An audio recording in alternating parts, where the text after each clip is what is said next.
Hey, this is Jim Sanville, host of the Royal PalmCast. I want to take just a minute of your time to let you know that this will be my final episode of the Royal PalmCast. It has been a pleasure talking with you every week for the past 2.5 years or so. Jerry Johnson and I are very happy to have had the opportunity to meet some very interesting people and be supported by such a great staff here at RPCRA. We have been downloaded, I'm proud to say, many thousands of times in, I just checked it, 36 countries and 496 cities around the world. We've hit almost every continent, still waiting for Australia to tune in, so please do that in the future. Jerry Johnson will be taking over, and you know him well, so it should be a very smooth transition for you. I will miss talking with you every week, but am moving on to a different position with a different organization, and I wish you all the best of luck. Home buyers and sellers expect a lot from their realtors, including common courtesies like punctuality, timely communications, and attention to detail. But what happens when clients are a little less considerate of their realtors? Today we speak with Jenny Moorhead and Jennifer Derosier, two experienced brokers who've seen it all. Our conversation begins right now. Welcome to the Royal PalmCast, the show about everything real estate with a personal touch. From the production studios of the Royal Palm Coast Realtor Association in Fort Myers, Florida, here's your host, Jim Sanville. Welcome to the Royal PalmCast. I am indeed your host, Jim Sanville. Coming to you, as always, from the studios of the Royal Palm Coast Realtor Association in beautiful and sunny, especially sunny today, Fort Myers, Florida. I am here to talk to you about real estate with my guest, who I'll introduce in just a moment. We talk about all aspects of real estate, typically from the perspective of the realtor and other real estate professionals, but also things that will be of great interest, we think, to home buyers, home sellers, and home dwellers. We're here today, as always, again with Jerry Johnson. Hey, Jerry. Oh, hey, Jim. You know what? It is twice as sunny today. You know why? Tell me why. Well, because we have two awesome guests today. Yeah, double the sun. Twice. Yeah, sure. There you That's go. Right. The room is bright. It is. I don't even need this light anymore. Bright with a lot of enthusiasm. And talent. And knowledge, especially knowledge about the real estate business. The topic I want to talk about today is going to be looking at real estate transactions kind of from the perspective of the realtor, in terms of what annoys them. That's not a fair word. I won't say annoys, but challenges can sometimes be challenging for agents to deal with. Things that buyers and sellers do or say or the way they act that maybe is not ideal from the perspective of the agent. And to do that, we have a couple of pros, a couple of experts, and I could not be happier to welcome them into the studio for the second show that we've done with them in recent weeks. First, I want to introduce you to Jenny Moorhead. Hi, everyone. Hope you enjoy the show. Looking forward to having another great conversation. Yeah, Jenny is with Cornerstone Coastal Realty in Fort Myers, Florida. Also, we have Jennifer Derosier. Hey, Jennifer. Hey, hi, everybody. Great to see you. You are with Rose Tree Realty in Cape Coral, soon to be Fort Myers, I hear, huh? That's right. Very excited. Yeah, that was news broken right here in the Royal PalmCast, so we are thrilled to share that with everybody. You're going to be moving, downtown Fort Myers, that area? Just outside, yep. Really? What street? Is it too soon to give those kind of details? Yes. Let's not jinx it. Let's not jinx it. Okay. All right. It'll be the big city. Actually, Cape Coral has a bigger population than Fort Myers, right? By quite a lot. Yeah. It's a huge, I won't say huge, but it's a big city, not only population-wise and growing, but area-wise, it's a very large area. Mm-hmm. You go from the north to the south, you get a long ride ahead of you sometimes. My favorite way to explain Cape Coral is you can fit every city between my hometown and Boston inside just Cape Coral, and that's like 18 different cities in New England. That's crazy. Yeah. Wow. But the streets are straighter here, aren't they? Fewer hills, too, I find, than you see in New England. Enough about that. Let us talk about what buyers and sellers do that sometimes challenges real estate agents, realtors, and other real estate professionals. Let me jump into it. I'll kind of pose a question. I'll be the the advocate for the bad cops, and you be the good cops, and you can respond. Let me just first ask: is it rude to switch realtors mid-transaction once you've started looking? Well, mid-transaction for a contract, you really can't. But Can't. But showing homes, I mean, if you're not happy, then you should at least have a conversation with your agent and say, you know what, this isn't working for me, and I'm going to move on. I think people just go silent, and then you worry about, well, if the new agent doesn't ask the question, did you have another realtor? And then you show the same house, and then you get into this procuring cause, and you just don't want to deal with that. So it's really important as an agent, if you have a client, the first question you should be asking them is, are you working with another realtor, or have you recently worked with another realtor? So you can find out the history. Mm-hmm. Have you seen issues around this? Yes. Doesn't happen very often, though, right? No, most of the times the agents will ask the right questions, but sometimes buyers just aren't always as forthcoming. Mm-hmm. Jennifer? Yeah, I would agree. I think asking is always paramount, whether you're doing open houses, which are more and more common now. I think it's easier to sell houses right now when you have an open, but when you have people coming in the door, they're not always going to advertise, so you should always ask. It's right on my sign-in sheet. I have it's on my iPad, but that's one of the first questions is click this box if you have a realtor. And don't be predatory when you're asking either. I know that's a big word, but by that I mean a buyer is going to feel, a potential buyer who's interested in your listing maybe can feel like, oh my gosh, if I say I have a realtor, they're not going to let me walk through. So I always try and sort of follow it up with like, make sure you tell me if you're working with someone, because that way I'll know who to talk to if you have any questions, or make it pleasant, Yeah. All right, so I'm a buyer, and I want to look at a house. I'm just starting to think about it. I'm not pre-approved, and don't even have a down payment saved up. My credit rating is super bad. Jennifer, show me a house. Is that fair to you? Is it fair? No. Would you do it? Do you show houses to people who are not pre-approved? Well, I am not a hard stop person, but what I'll do is have that opening conversation. If they're like, oh my gosh, I want to go house hunting, I'm ready. Like, great, let's lay it all out. And I'm lucky that I have this little, I can send it as a slideshow. If I'm having like a buyer interview in person, I print it out and put it in a binder, but it's like a buyer's guide. And so it kind of does the work for me because I'll go over it with them. And the first step is, let's figure out your budget. I won't know what to show you until I know what you're going to be able to carry for a mortgage. And that's the best way, so that it's not harsh, and it helps get them to where they need to be. Do you already have someone you want to talk to? I have a great vendor list if you need some options to have those conversations. But let's not fall in love with a home that you find out you can't afford. And that way it gets them excited about doing the work rather than making it feel like an obstacle in their way, because then they're just going to keep jumping and thinking that there's, like, oh, someone's out there that's just going to let me sell this house or buy this house or whatever. And no, it's just part of the process. Jenny, do you get not yet qualified buyers coming to you saying, show me a house, please? Sometimes some of the agents in my office do. Most of the agents in my office have been around for quite some time, so they have a bank of business and they're repeat customers. There's not a ton of new people that aren't experienced, that don't know what their agent is expecting of them. So I think we see a little bit less of it in my office, but we have the same similar conversations. If it's a client that they're not as, it's been referred to them, but they may not know the background, it'd be, have you spoken with the lender yet? And we use literally the same thing. I would hate to show you a house you fall in love with that you can't afford.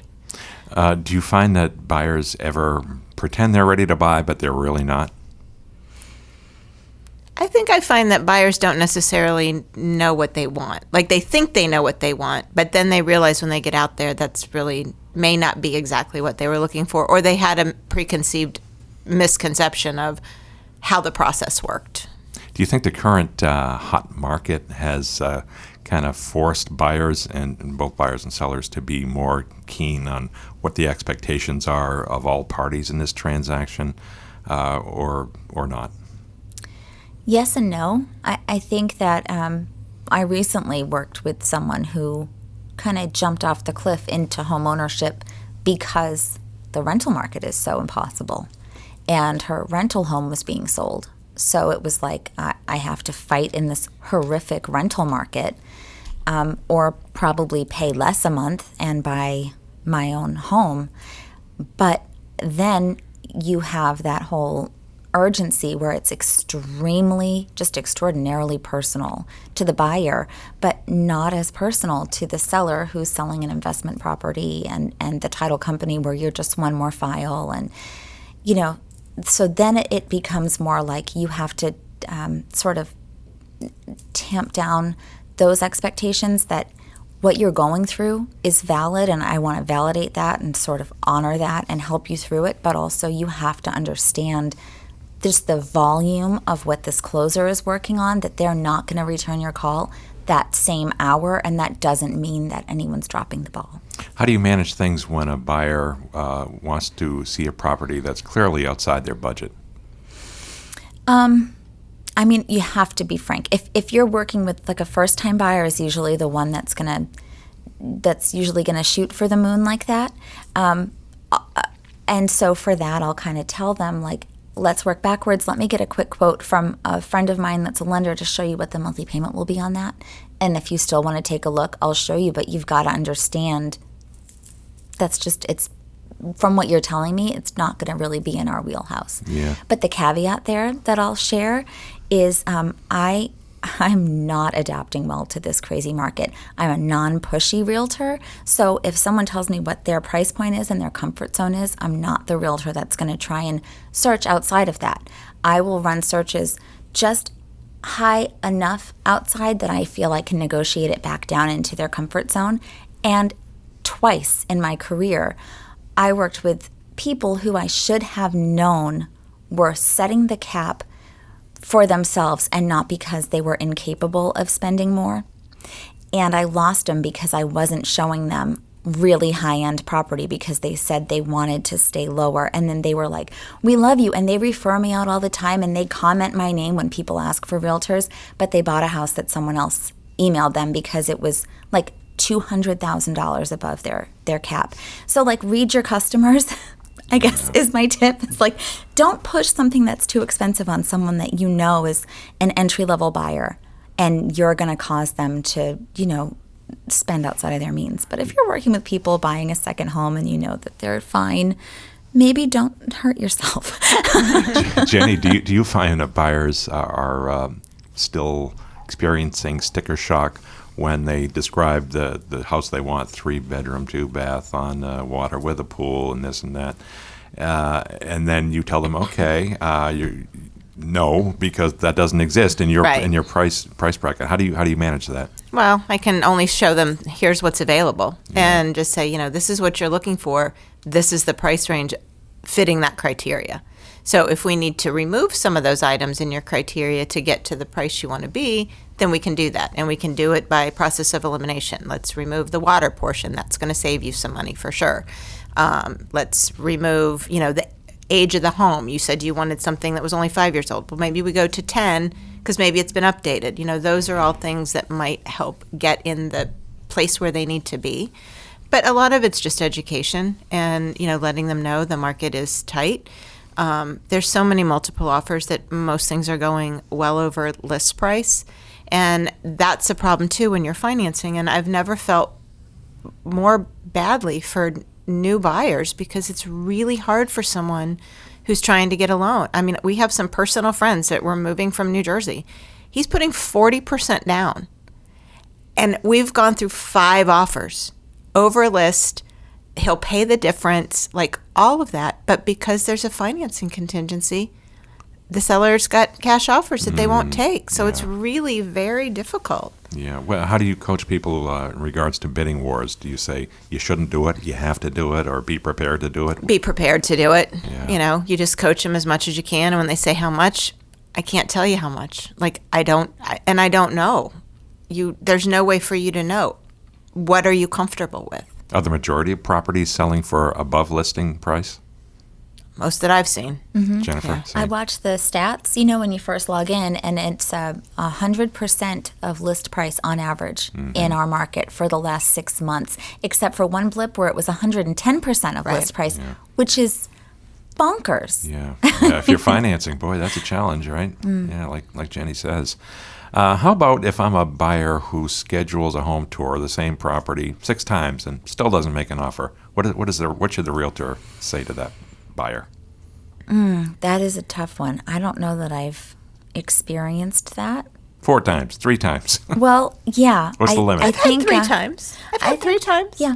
Does that get a little dicey? A little Well, in challenging? this market, it's a little tougher because you've only got like 2 days. Yeah, you're not going to. You don't really have time to get back there 3 times. But in the past, I've had people that have gone back 2 and 3 times for sure to just kind of make sure that something would fit and whatever. Sure, yeah, bring the tape measure.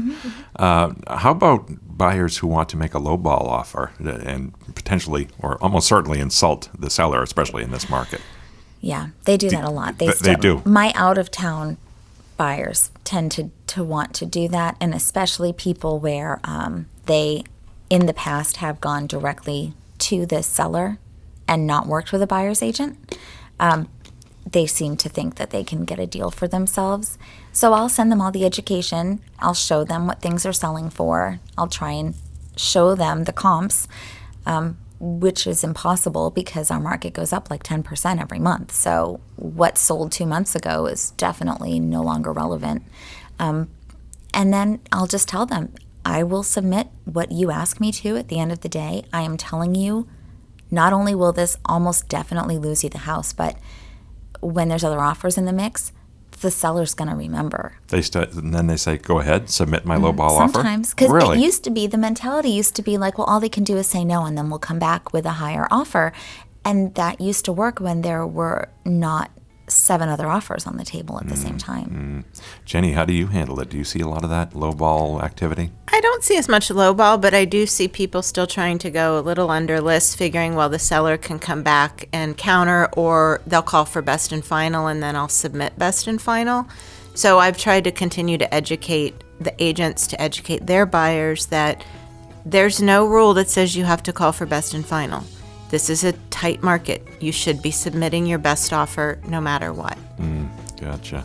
There's one question that I know, Jennifer, you have some passion around, and I want to save your answer for after the break, but I want you to think about it in the interim. What about working with more than one agent?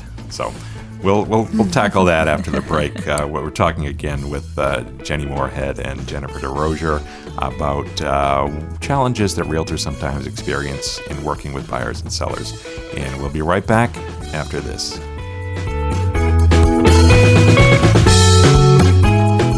Hi, I'm Samantha Marker with Mile Off Abashan Realty, and you're listening to the Royal PalmCast. Hi, I'm Bill Risser, and you're listening to the Royal PalmCast with Jim and Jerry. This place is amazing. Hi, this is Julie Lepore with FERPTA Solutions, and you're listening to the Royal PalmCast.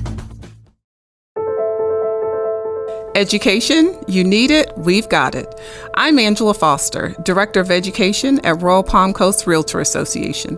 If you're a realtor in Southwest Florida, the Royal Palm Coast Realtor Association has the classes, courses, workshops, and webinars you need to stay at the top of your game and keep your license current. Looking to build your continuing education hours? We offer core law and code of ethics classes to fulfill your CE requirement, along with many other courses to fulfill your requirements for specialty credits.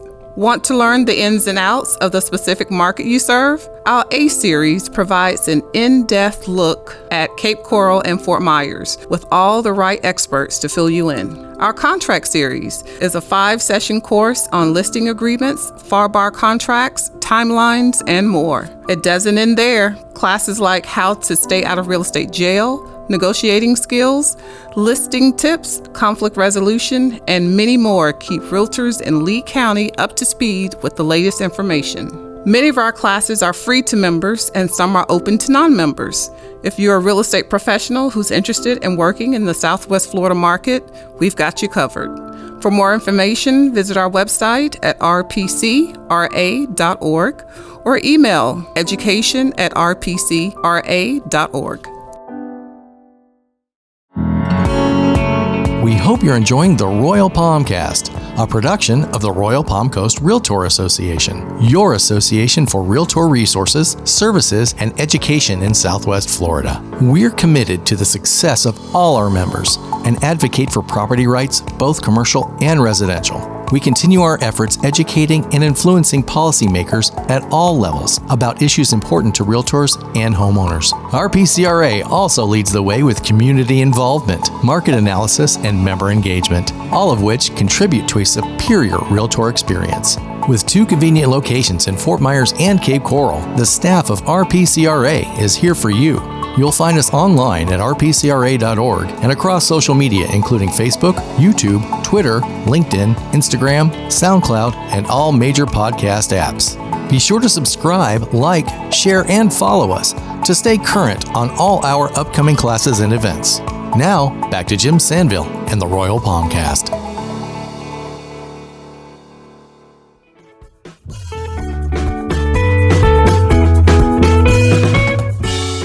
We are back on the Royal PalmCast. Jim Sanville with Jerry Johnson. Hello.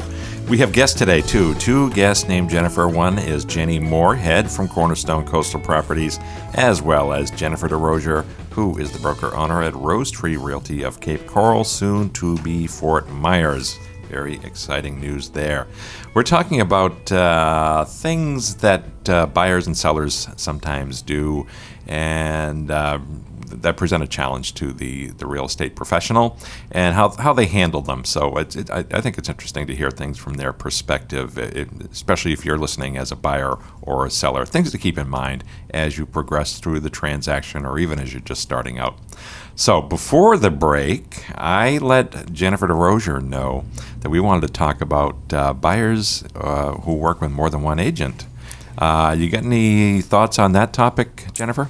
No. Yes. Unleash.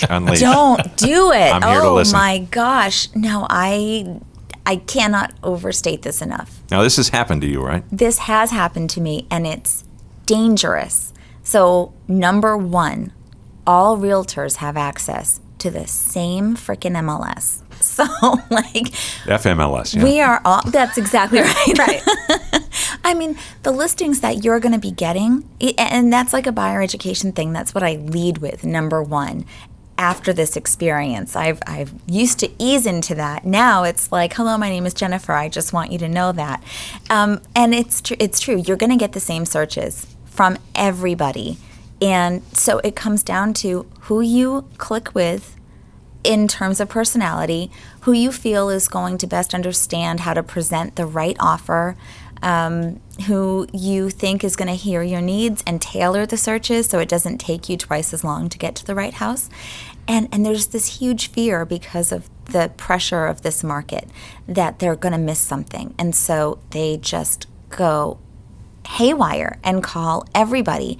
And it puts us as professionals in really precarious situations like, oh, I don't know, offering on the same house with 2 different realtors, which is horrifying. Mm-hmm. And why are people doing this? They just don't know how things are done? Well, I think that's maybe a part of it. I think there's this huge misconception of our industry, and I noticed this at a recent city council meeting that I attended, is the public really doesn't like us. They really don't. Realtors. And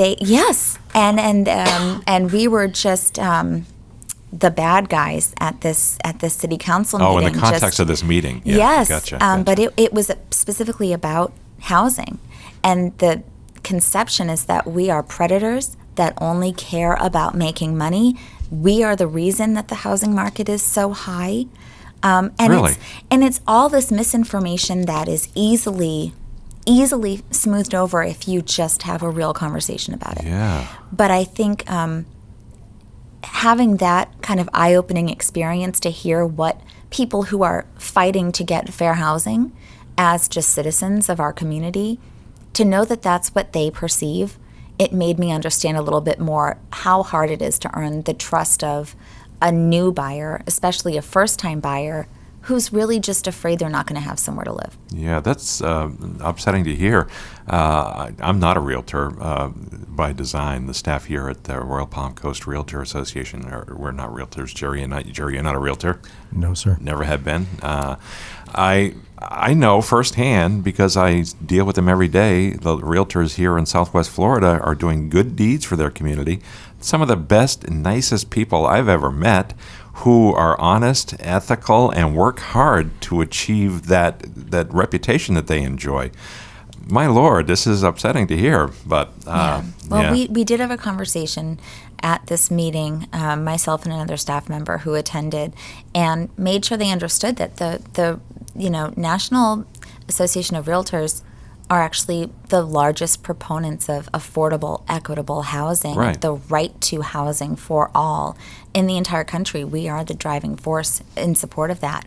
And locally, we strive to meet with officials and support ordinances that will bring housing to an affordable level. So, yeah, but I think that is part of why there's such a mistrust and why buyers tend to just ease away from the idea of putting all their eggs in one basket. That's certainly not a universal situation, though. I mean, most people get that you are an earnest business people, right? I hope so. Yeah.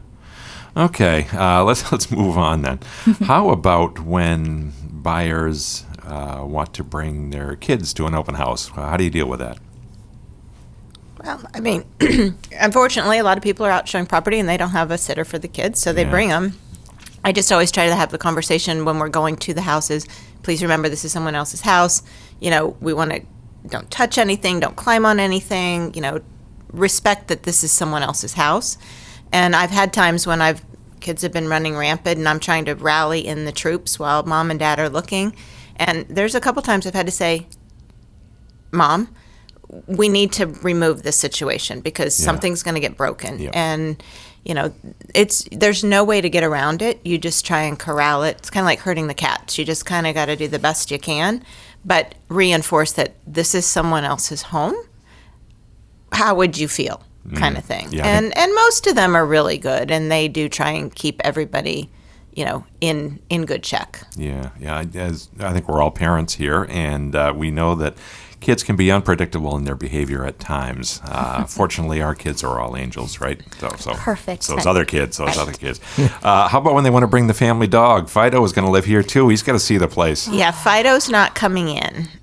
Not so much, huh? No, we can keep him outside. We don't know if people have allergies. We don't know, the situation inside the home. So that's a much easier one to combat and just say, I'm really sorry. I'll wait, have someone wait out with him. But, we can't take Fido in. I know people who would. They'd say, my dog's fine and she's going to be in my purse and it'll be no problem. Still no go, huh? Yeah, I'm not a proponent of bringing pets in a showing. Have you seen people try to do it? Yes, and they've peed on the floor. Ooh, that did not work well. Jennifer, have you experienced this? I have. Ooh. I've had a few customers over my time that travel with their dogs, mostly in purses. One, this dog was huge, but this tiny little woman carried her dog with her everywhere she went. When she'd come to our office for meetings, she'd tie the dog to the bench outside the door and stand in the doorway. I mean, I never saw her without her dog. I feel bad for the dog in that situation. It was a lot. Henry was his name. Yeah. Jerry, have you ever brought Little Biscuit into a showing? No. Oh. When I was looking for homes, I didn't. Biscuit wasn't around yet. Biscuit's a good boy, though. He's a good boy. How about your former pet, Jimmy Dean, the pig? Oh, yeah, I used to have a potbelly pig. No, he also would not be brought to houses, though. That's funny. Jimmy Dean's got to live there, too, Jerry. Yeah, but he was a party pig, though. He was the hit of the show. I'd heard that. He was the toast of Fort Myers. Well, don't use the word toast around pig. Toast of the Caloosahatchee. That's what they call him. He was out there in the jet ski with you, right? He did. I took him jet skiing. Great. That's great. Now, how about when open house protocol is otherwise broken by people who are looking to buy a house? Have you seen examples where they just are not obeying the general etiquette rules, the buyers? I've had people come through open houses and want to use the facilities That's usually, I think that's probably the most common one. Facilities, that's off limits, right? Sometimes you can't avoid it. I always make a call to the homeowner. If it's vacant, my first comment is we need to make sure the water's on, first of all. But but if someone's living in the home, it's I can stop at the local McDonald's on the way when we leave here, and that's I just try to deter it. Yeah. So. I did the same thing when I came in here for my job interview, Jerry. Stopped right, there's a McDonald's right over on Colonial.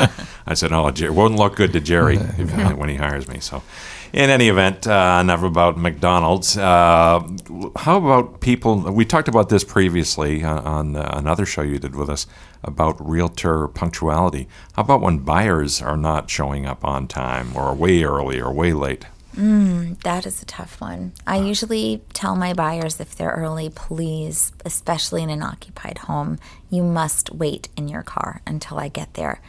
There's nothing worse than having a super eager buyer go and knock on the door and have a conversation with the seller. No. Not cool. Now, do you advise sellers, I'm sure, to not be home, if at all possible, during a showing? Absolutely. How can things go wrong if a seller is home? Well, one of the biggest things is the buyer's not comfortable opening drawers and cabinets and closets and looking around, so they're going to feel rushed because they don't want to feel like they're invading in the seller's space. And that's what I always explain to sellers is you don't want them there. You want them to feel like they can look around and feel comfortable in the home, and you're not watching every step that they're making. I'll keep an eye on them. Don't worry about that. Yeah. Let them feel comfortable. Have you seen sellers can sort of follow the buyers around from room to room? Without a doubt. And we've also seen some listings, and I'm sure Jen's experienced this too, where the seller has literally made the showing restrictions. Unless you put in an offer, you can't even view the house. Yes. Like, it's crazy. Mm-hmm. Like, who's writing an offer on a place they can't even get in to look at? Mm-hmm. Right. Yeah. All right, we talked about dogs. We talked about kids going to open houses and to showings. How about if you want to bring your entourage with you, your accountant, your mother-in-law, your cousin, of course, your husband or wife, and all the kids? Do you establish some kind of rules around that for buyers before a showing? It's so hard. It's such a fine line because you don't want to make the customer feel uncomfortable, but I try and share that, we have a tight schedule. Our appointments are only for certain windows, and it's going to be very hard for them to get a good look or a good feel at the home without having to factor in all of the other people's opinions on top of it. Maybe bring them once you've chosen a house and they want to see it during the beginning of a home inspection or something, if you really want like your sister and brother-in-law to come and see the house. What's the largest number of people you've had brought to a showing? Oh, gosh. 6. Yeah, I think I had 6 or 7. Yeah, it's about as high as I've had. Yeah, it's a bit much. Yeah. How about when the buyer rather has negotiated items, wants to negotiate items that they've already signed off on a pre-inspection, for example? What do you tell them? No, we already decided that. You can't do it. That can be really hard. I've had someone try and negotiate to have terms drastically altered, like financial terms drastically altered, and contributions in the last 3 days of the contract period. And I always say, we can try and have a conversation about anything, but you have to understand this is what you've committed to. We are far along in this process, and it's no one's obligated to do anything more now than they've already agreed to. Mm-hmm, mm-hmm. All right, so I'm a seller, and I want you to sell my house for me, and I'm a bit of a slob, however, and you call me and say, I've got a showing at 2, get out, please, if you can. I say, no problem. I leave, and the place is a mess. The bedroom is horrible. The toilet needs to be flushed. What's the nightmare scenario? And do sellers really act like that from time to time? They do, and I had a client leave the toilet dirty when I went to go to a showing. Really? Yeah, and I was an agent of a company. I always tell the seller about 15 minutes before the showing, and I get there, have them leave, and then I can peruse the house. And if I got to throw stuff under a bed, then I'm throwing stuff under a bed. Now, another aspect for home sellers, they may have video cameras all over the house, surveillance cameras for security or or because they're nosy and want to watch what their family's doing when they're not home. How do you deal with that? Are the buyers ever uncomfortable? I think they're watching me right now. Can you put something in front of that camera? Is that ever an issue?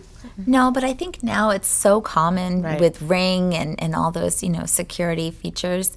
I think a few years ago when it was occasional, it would freak people out. I remember having to leave the house and go around the corner in the driveway to discuss every item on a home inspection once because they were like, the cameras, but now kind of everyone has something. Yeah.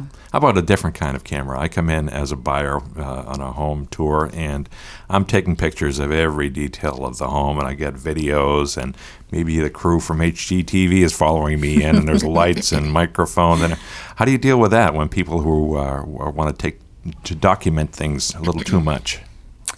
For me, as long as I'm not in it and we stay on schedule, I don't care.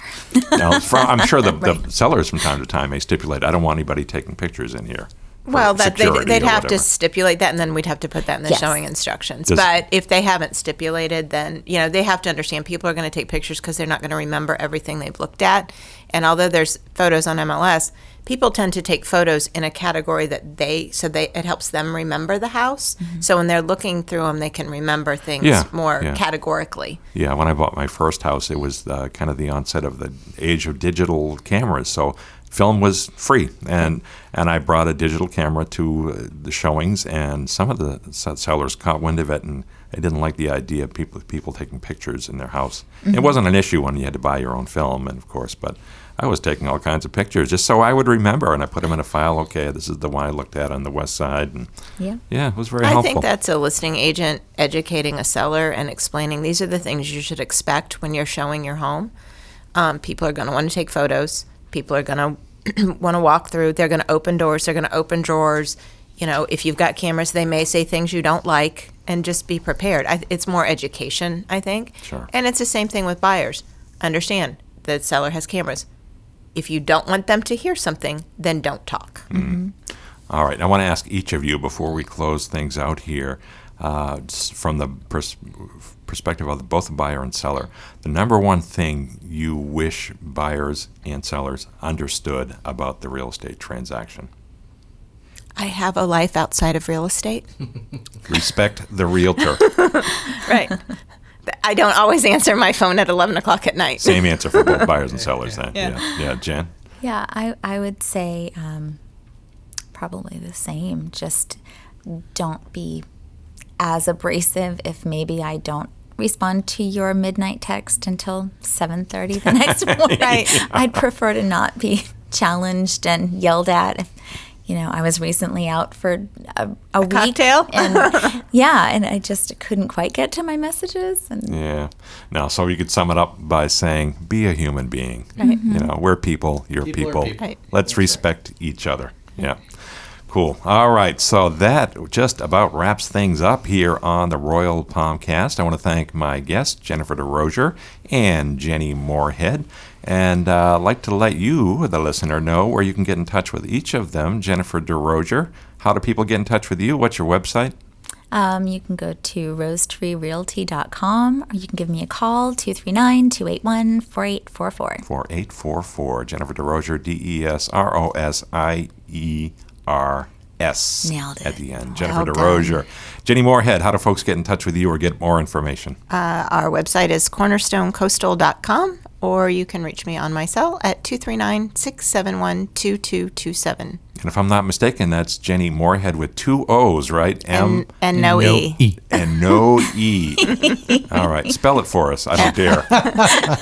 Moorhead. Head. Okay, there we go. I may have made a mistake on a previous show. It's All is forgiven. vague memory here, but I got both of your first names right here, right? Okay, Jennifer, Jenny. All right, cool. I want to thank another J person here in the room, Jerry Johnson. A couple of J's there. Thanks, Yeah. Jerry. People do call me J-Man from time to time, but then I also call you J-Man. I am the J-Man, yeah. We're the J-Men, I guess, apparently. Yes. And the J-Girls. Yes, we are. In any event, thank you for running the board today and being part of the show as always. Well, thank you. It's You been did an awesome job. pleasure. Thank you. I also want to thank the staff here at the Royal Palm Coast Realtor Association for all of their support and encouragement. We do appreciate that.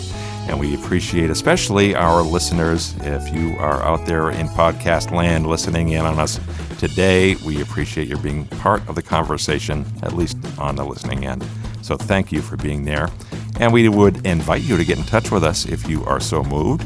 You can do that by sending an email to shows@rpcra.org.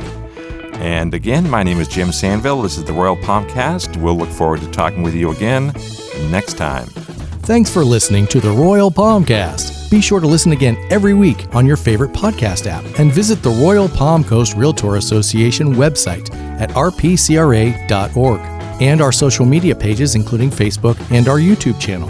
Check out all of our RPCRA platforms and make sure to subscribe and share. For information about this show or other RPCRA productions, we'd love to hear from you. Email us at shows@rpcra.org. This has been a production of the Royal Palm Coast Realtor Association.